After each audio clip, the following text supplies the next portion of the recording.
نحمده ونصلي ونسلم على رسوله الكريم اما بعد اعوذ باللہ من الشیطان الرجیم بسم اللہ الرحمن الرحیم یا ایہا الذین آمنوا اتقوا اللہ وقولوا قولا سدیدا صدق اللہ العظیم ان اللہ وملائکتہ یصلون علی النبی یا ایہا الذین آمنوا صلوا علیہ وسلموا تسلیما الصلاۃ والسلام علیک یا رسول اللہ وعلی آلک واصحابک یا حبیب اللہ الصلاۃ والسلام علیک یا نبی اللہ وعلی آلک واصحابک یا سیدی یا حبیب اللہ۔ حمد و صلوات کے بعد ہمارا سلسلہ گفتگو مومن کی زندگی، اس نشست کا عنوان ہے مومن کی زندگی میں سچائی کی اہمیت۔ قرآن مجید فرقان حمید میں اللہ تبارک و تعالی نے سورہ احزاب میں ارشاد فرمایا یا ایھا الذین آمنوا اتقوا اللہ وقولوا قولا سدیدا، فرمایا اے ایمان والو اللہ سے ڈرتے رہو اور ہمیشہ سچی اور کھری بات کیا کرو، سیدھی بات کرو، سیدھی۔ یا اللہ ملے گا کیا؟ فرمایا یصلح لکم اعمالکم ویغفر لکم ذنوبکم، اللہ کریم تمہارے اعمال کو سنوار دے گا اور تمہارے گناہوں کو معاف فرما دے گا۔ سچائی کی اسلام کے اندر اس قدر زیادہ اہمیت ہے، سچ بولنا، سچی بات کرنا، ہمیشہ کھرے رہنا، مخلص رہنا، اور انسان کا ہر بناوٹ سے، ہر دھوکے سے، ہر فریب سے پاک رہنا، اس کی اتنی زیادہ اہمیت ہے کہ نبی رحمت صلی اللہ علیہ وسلم سے سوال کیا گیا کہ یا رسول اللہ صلی اللہ علیہ وسلم مومن کنجوس ہوتا ہے؟ تو حضور علیہ السلام نے فرمایا ہوتا ہے۔ یا رسول اللہ صلی اللہ علیہ وسلم کیا مومن بزدل بھی ہوتا ہے؟ حضور نے فرمایا ہو جاتا ہے، یہ کمزوری مومن میں آ جاتی ہے۔ عرض کی یا رسول اللہ صلی اللہ تعالیٰ علیہ وسلم کیا مومن جھوٹا بھی ہوتا ہے؟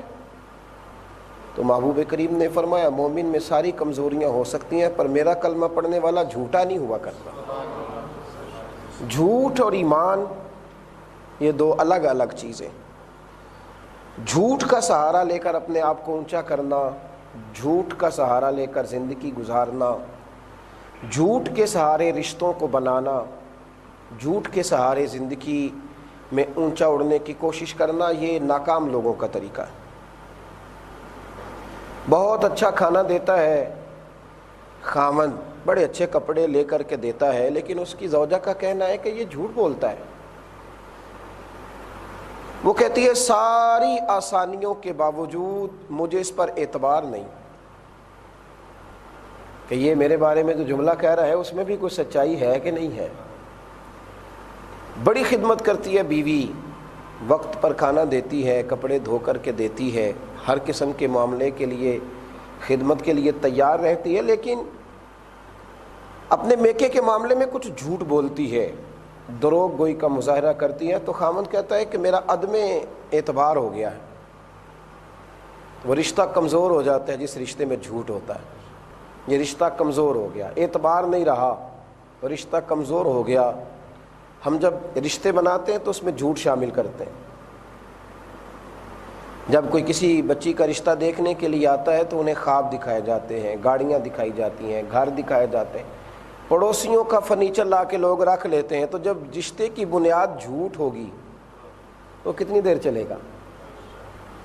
رشتے اس وقت تک قائم رہیں گے جب ان سے جھوٹ نکلے گا اور سچائیاں آئیں گی۔ تو جب سچ کے بغیر گھر نہیں چلتا تو سچ کے بغیر دین کیسے چلے گا؟ نبی کریم صلی اللہ تعالیٰ علیہ وآلہ وسلم نے فرمایا یہ سب سے بڑی خیانت ہے، سب سے بڑی۔ حضور فرمانے لگے یہ سب سے بڑی خیانت ہے کہ تو اپنے بھائی کے ساتھ جھوٹ بول رہا ہو اور تیرا بھائی سمجھ رہا ہو کہ تو سچ بول رہا ہے۔ یہ تو نے بہت بڑی خیانت کی، تو نے بہت بڑا دھوکہ دیا، بہت بڑا۔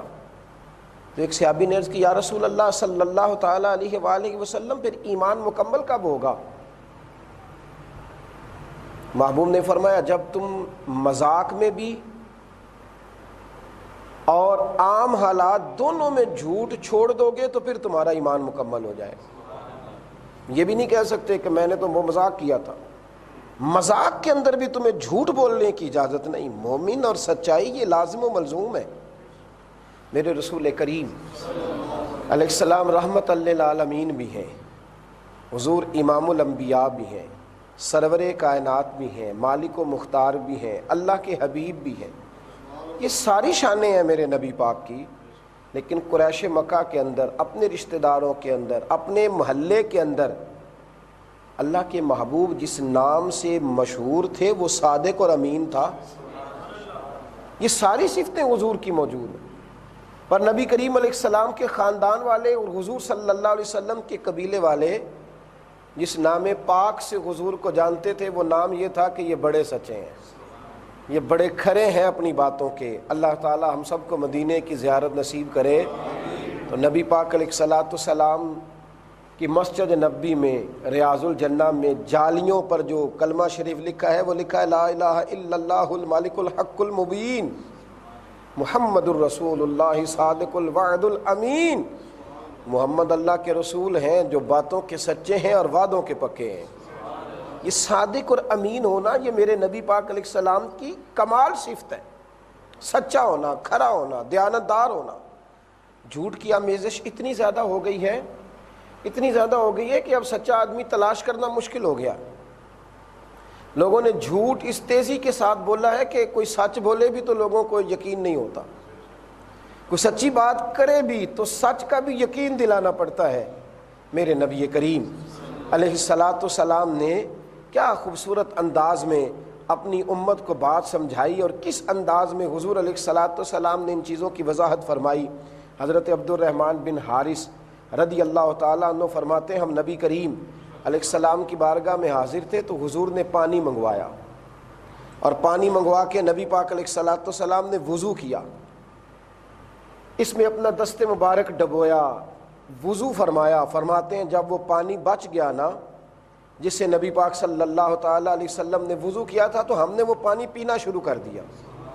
حضور کا بچا ہوا پانی، وضو کا بچا ہوا پانی بطور تبرک پینے لگے۔ تو حضور نے ہم سے ایک سوال پوچھا، اللہ کے حبیب فرمانے لگے تمہیں کس چیز نے آمادہ کیا ہے یہ کرنے پر کہ تم میرے وضو کا بچا ہوا پانی پینے لگے ہو؟ کیا کیوں شوق ہوا؟ تو ہم نے عرض کی یا رسول اللہ ہمیں آپ سے محبت بڑی ہے۔ وہ جو آپ کی محبت ہے نا اس نے شوق دلایا ہے کہ جس پانی میں آپ نے ہاتھ ڈبوئے ہیں وہ پی جائیں۔ تو کہتے ہیں نبی کریم علیہ الصلاۃ والسلام نے جب یہ بات سنی تو فرمایا واقعی مجھ سے محبت کرتے ہو؟ عرض کی حضور کرتے ہیں۔ تو فرمایا پھر 3 باتوں کا خیال رکھنا۔ یا رسول اللہ کون سی؟ اللہ کے محبوب علیہ السلام نے فرمایا ایک تو امانتوں کا خیال کرنا، اور دوسرا ہمسایوں سے اچھا سلوک کرنا، اور اگر مجھ سے محبت کرتے ہو تو میرے محبوب کریم فرمانے لگے پھر باتیں سچی کرنا، پھر تمہارے جملوں میں جھوٹ نہ ہو، بددیانتی نہ ہو۔ سچائی میرے بھائیوں، سچائی مومن کا حسن ہے۔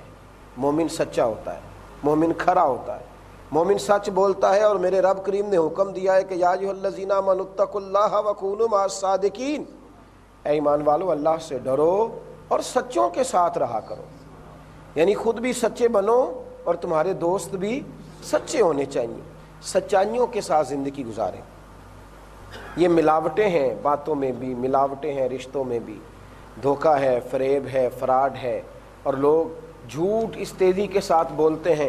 بڑے بڑے لیڈر، بڑے بڑے لوگ، بہت بڑا لیڈر تقریر کر رہا ہے اور اس کے نعرے لوگ لگا رہے ہیں اور اس کی تعریفیں لوگ کر رہے ہیں، اور اس کے جلسے میں لوگ آئے ہوئے ہیں اور لوگوں نے اس کے نام کا اور تصویر والا سٹیکر یہاں لگایا ہوا ہے، لیکن جب اس کا جلسہ ختم ہوتا ہے اس کی تقریر سن کر نکلنے والے لوگ کہتے ہیں جھوٹ بول رہا ہے سارا، جتنے وعدے کر رہا ہے جھوٹے ہیں، جتنے خواب سنا رہا ہے یہ غلط سنا رہا ہے۔ یعنی جھوٹ اس تیزی کے ساتھ بولا گیا ہے کہ ساتھ رہنے والا آدمی بھی جانتا ہے جو باتیں کر رہا ہے وہ سچی نہیں، جو لفظ بول رہا ہے ان کے اندر صداقت نہیں ہے۔ بھائی سچائی مومن کی زندگی کا حسن ہے. مومن سچا ہوتا ہے, مومن کھرا ہوتا ہے. نبی رحمت علیہ الصلوۃ والسلام کے کچھ صحابہ مدینہ منورہ ہجرت کر کے جانے سے پہلے حبشہ کی جانب ہجرت کے لیے گئے تھے. ان میں حضرت جعفر طیار بھی تھے اور جناب عثمان غنی رضی اللہ تعالیٰ عنہ بھی شامل تھے. جب یہ مہاجرین وہاں پہنچے تو قریش مکہ نے آرام سے نہ بیٹھنے دیا, پیچھے سے کچھ لوگوں کو بھیجا. انہوں نے بڑی بڑی باتیں سنائی. نجاشی بادشاہ جو حبشہ کا حکمران تھا اس کو قائل کیا کہ معاذ اللہ یہ قوم ٹھیک نہیں. نجاشی بڑا زیرک آدمی تھا, اللہ نے اسے توفیق دی اور اس نے کلمہ بھی پڑھا. بڑا سمجھدار آدمی تھا. اس نے جب دیکھا کہ مسلمانوں کے خلاف کچھ باتیں ہو رہی ہیں تو وہ کہنے لگا کہ میں یک طرفہ بات سن کے عمل نہیں کروں گا. اپنے فوجیوں سے کہنے لگا کہ یہاں گھوم کے نا حبشہ میں دیکھو کوئی وزادار آدمی, کوئی تاجر آدمی اگر مکے سے آیا ہو, باوقار چودھری ٹائپ, سردار ٹائپ کوئی آدمی آیا ہو تو اسے بلاؤ, اس سے میں اسلام کے بارے میں پوچھوں گا. جب لوگ ڈھونڈنے نکلے تو جناب ابو سفیان گئے ہوئے تھے تجارت کے لیے. ابو سفیان کہتے میں کلمہ نہیں پڑھتا تھا ابھی. مجھے وہ پکڑ کر کے تو لے گئے نجاشی کے دربار میں. نجاشی نے مجھ سے دین اسلام کے بارے میں سوالات پوچھے تو چونکہ میں مخالف تھا میں نے اپنے لفظوں میں جواب دیے. جب آپ کسی کے مخالف ہوتے ہیں تو اس کی خوبیاں بھی خامیاں نظر آتی ہیں. کہتے میں نے اپنے لفظوں میں ترتیب دیا. میں نے کہا کہ نبی پاک علیہ السلام نے تو معاذ اللہ لوگوں کو بتایا ہے کہ تمہارے باپ دادا غلط تھے, بتوں کو پوچھتے تھے, انہوں نے تو گھروں میں لڑائیاں پیدا کر دی ہیں. ایک بھائی کا اور مذہب ہے, دوسرے کو انہوں نے کلمہ پڑھا دیا, تقسیم کرا دیا ہے, ہمارے بتوں کو برا کہتے. کہتے جتنا زہر میں اگل سکتا تھا اسلام کے خلاف میں نے اگلا, جو میں کہہ سکتا تھا میں نے اسے دین کے خلاف باتیں کیں. کہتے ساری باتوں کے اینڈ پہ نجاشی بادشاہ مجھ سے کہنے لگا ابو سفیان ایک بات بتاؤ, محمد ابن عبداللہ صلی اللہ علیہ وسلم نے کبھی جھوٹ بھی بولا ہے؟ کبھی جھوٹ بھی بولا ہے؟ ابو سفیان کہتے ہیں کہ میں ایک دفعہ میرا دل کیا کہ کہہ دوں معاذ اللہ بولا ہے. پھر میں نے سوچا کہ میں اگر لوگوں سے کہوں گا وہ جادوگر ہیں تو شاید لوگ مان جائیں. اگر میں کہوں گا معاذ اللہ وہ شاعر ہے تو ہو سکتا ہے کچھ ذہن تسلیم کر جائے. لیکن ان کا سچا ہونا, امانت دار ہونا تو اتنا معروف ہے, اگر میں نے یہاں کہہ بھی دیا کہ انہوں نے معاذ اللہ جھوٹ بولا ہے تو یہ تو کوئی مانے گا ہی نہیں. یہ تو بات سرے سے غلط ہوگی, کوئی تسلیم ہی نہیں کرے. میں سوچ رہا تھا کہ اس نے پھر پوچھا, کہنے لگا بتاتے کیوں نہیں, کیا محمد ابن عبداللہ صلی اللہ علیہ وسلم نے کبھی جھوٹ بھی بولا ہے؟ ابو سفیان کہتے ہیں میں نے کہا سنو, وہ میرے بھتیجے لگتے ہیں رشتے میں, میرے سامنے پیدا ہوئے, میرے سامنے جوان ہوئے, ان کی کن پٹیوں پہ سفید بال میری آنکھوں کے سامنے آئے ہیں. میری مخالفت بڑی سخت ہے, پر یہ بات سچی ہے کہ اس محبوب کی زبان سے جب بھی لفظ نکلے حق اور سچ ہی نکلے. ان کی زبان سے کبھی غلط جملہ نہیں نکلا, سچ بولتے ہیں, صداقت سے بات کرتے ہیں, غلط بات کبھی نہیں کی انہوں نے. کہتے جب میں نے یہ جواب دیا نا تو نجاشی بادشاہ نے اپنا رومال اٹھا کے کندھے پہ رکھا, اٹھ کے چلنے لگا. میں نے اس کی طرف دیکھا تو اس نے ریزلٹ اناؤنس کیا, کہنے لگا ابو سفیان تم کہتے ہو نا کبھی انہوں نے جھوٹ نہیں بولا, تو جس نے بندوں کے ساتھ کبھی جھوٹ نہیں بولا وہ رب کریم کے بارے میں جھوٹ کیوں بولے گا کہ میں اللہ کا رسول بن کے آیا ہوں؟ یہ جھوٹ وہ کیوں بولے گا؟ مان لو کہ اگر وہ حبیب سچے ہیں تو ان کی باتیں بھی سچی ہیں, ان کا دین بھی سچا ہے, ان کا مذہب بھی سچا ہے. سچائی ایک حسن ہے, سچائی ایک وقار ہے. دیکھیں نا اللہ کے حبیب علیہ الصلوۃ والسلام نے نا فطرت کے قریب باتیں کی, فطرت کے قریب, خلاف فطرت نہیں, فطرت کے قریب حضور نے گفتگو کی. نبی پاک علیہ السلام فرمانے لگے جھوٹ بولنے سے تمہارا مال بک جائے گا. کوئی دکاندار یہ نہ کہے کہ میں جھوٹ بولتا ہوں تو میری تو بکری پھر بھی زیادہ ہوتی ہے. فرمایا جھوٹ بولنے سے تمہارا مال بک جائے گا. جھوٹ بولنے سے ہو سکتا ہے تمہاری پیری مریدیاں بڑھ جائیں, جھوٹ بولنے سے ممکن ہے عروج مل جائے, جھوٹ بولنے سے اداکاری کرنے سے ممکن ہے آگے نکل جاؤ. محبوب فرمانے لگے جھوٹ بولنے سے مال تو بک جائے گا پر برکت نہیں رہے گی. گاہک تمہارا قائل ہو جائے گا, وہ لے جائے گا, پر اس میں برکت نہیں رہے گی. برکت ہوگی تو وہ سچائی کے ساتھ ہوگی. برکت ہوگی تو وہ دیانتداری کے ساتھ ہوگی، برکت ہوگی تو وہ پاکیزگی کے ساتھ ہوگی۔ حضرت معروف کرخی رحمۃ اللہ علیہ کی خانقاہ تھی، تو آپ رحمۃ اللہ تعالیٰ علیہ کا یہ طریقہ مبارکہ تھا کہ آپ کے پاس لوگ آیا کرتے تھے، آپ تربیت کرتے تھے، تو آپ کی خانقاہ میں ایک دفعہ لوگ جمع ہو کے آئے، انہوں نے عرض کی حضور بغداد میں بارش نہیں ہوتی تو دعا کر دیں اللہ بارش عطا کر دے۔ پرانے زمانے میں سارے لوگ نیک لوگوں سے دعائیں کرایا کرتے تھے، حضور دعا کر دیں بارش ہو جائے۔ تو حضرت معروف کرخی فرمانے لگے یہ میری خانقاہ کے سامنے جو کریانے والا ہے اس سے دعا کراؤ بارش ہو جائے گی۔ وہ کریانے والا ہے، سادہ آدمی، دعا کراؤ بارش ہو جائے گی۔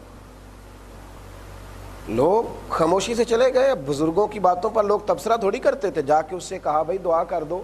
وہ کہنے لگا مجھے تو لفظ بھی سیدھے ادا نہیں کرنے آتے۔ وہ کسی شاعر نے کہا تھا نا، لفظ تاثیر سے بنتے ہیں تلفظ سے نہیں، اہل دل آج بھی ہیں اہل زباں سے آگے۔ تو کہا مجھے تو صحیح دعا نہیں مانگنے آتی۔ کہا حضرت معروف کرخی نے بھیجا۔ کہنے لگے اچھا میرے مرشد نے کہا ہے تو چلو کر دیتے ہیں دعا۔ سادہ آدمی تھا تو سادی بات کرنے لگا، کہنے لگا اے اللہ مجھے تو پتہ نہیں میرے اندر کوئی خوبی ہے، پر یہ تیرے بندے آئے ہیں، کہتے ہیں تیرے بندے نے بھیجا ہے، تو بارش نہیں ہو رہی تو بارش عطا کر دے۔ اس نے دعا مانگی، لوگ کہتے ہیں ابھی ہاتھ اٹھائے تھے کہ کالی گھٹائیں چھا گئی، اور ابھی چہرے پر پھیرے نہیں تھے کہ رب کریم نے بارش عطا کر دی۔ جل تھل ہو گیا، لوگ خوش ہو گئے، جو اہل دل تھے وہ دوڑے گئے حضرت معروف کرخی کے پاس۔ کا حضور سمجھ نہیں آئی، یہ ہمارے ساتھ ہی بڑا ہوا ہے، اس عبد الرشید کو، عبد العلیم کو، اس شاہد زاہد کو ہم جانتے ہیں، ہمارا اپنا دوست ہے، یہیں پلا بڑا ہے، تو کیا فرض نمازوں کے علاوہ بھی مسجد میں آ کے چلا کاٹتا ہے؟ کیا فرض نمازوں کے علاوہ تہجد میں آتا ہے؟ کیا کوئی خاص وقت ہے وظائف کا؟ تو حضرت فرمانے لگے نہیں، وہی 5 نمازیں، وہی فرائض ہی ادا کرتا ہے۔ تو کہا حضور کوئی تو خوبی ہوگی کہ ہاتھ اٹھائے ہیں تو کالی گھٹائیں چھا گئی۔ تو حضرت فرمانے لگے 35 سال سے میرے سامنے دکان کر رہا ہے، سودا پورا تولتا ہے اور گاہکوں کے ساتھ سچ بولتا ہے۔ تو جو بندہ 35 سال تک اپنے رب کی نافرمانی نہ کرے، سودا پورا تولے، گاہکوں سے سچ بولے، وہ جب دعاؤں کے لیے ہاتھ اٹھاتا ہے تو رب اس کے ہاتھوں کو خالی نہیں لوٹایا کرتا۔ اس کی صداقت کی برکت سے، سچائی کی برکت سے میرے نبی پاک علیہ السلام نے فرمایا جو سچا تاجر ہوگا نا، سچا تاجر، سچ بول کے تجارت کرنے والا، اللہ قیامت کے دن اسے نبیوں کے ساتھ جگہ عطا فرمائے گا۔